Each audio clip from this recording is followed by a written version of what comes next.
सबु परीक्षार घटिला अंत सत्यर हेला जय पुणी पद फेरी पाइले पूर्वतन अध्यक्ष शुभेन्दु कुमार साहू सबुआड़े खेली जाइछि खुशीर लहरी। तेबे कथारे अछि जे जहा कहूछि कहू सत्य सबुबेले सत्य राजा सबुबेले राजा आउ सत्य बाटरी जी अछि तार केही भी किछि करि परिबे नाही। ठीक सेहि भली आमे कहूछु भुवन एनएसी अध्यक्ष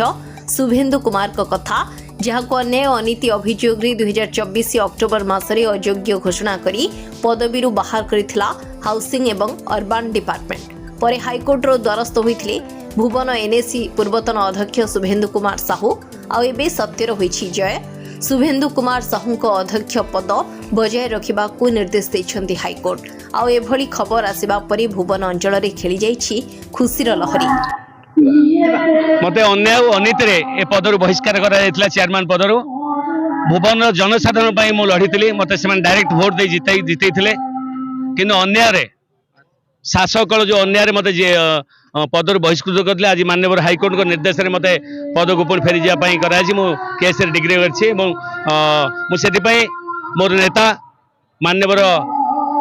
पूर्वतन मुख्यमंत्री नवीन पट्टनायक श्रेय देवी ये हूँ विजु जनता दल विजय नवीन पट्टनायक विजय आम समस्ते विजु जनता दल परिवार से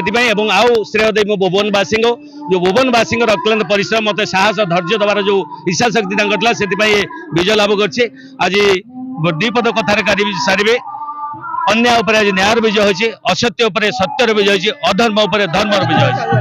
ना निश्चित भाव में आम खुशी आउ भुवन अंचल समस्त जनसाधारण एवं आम खबर पाइलु जहाँ आमर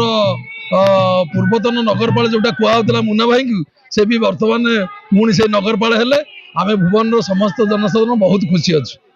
निश्चित निश्चित ये हूँ भुवन आद्य देवी कालुणी माँ से निश्चित भाव में से मंदिर को आरंभ करते आज भी हाथ में पूर्णाहुति है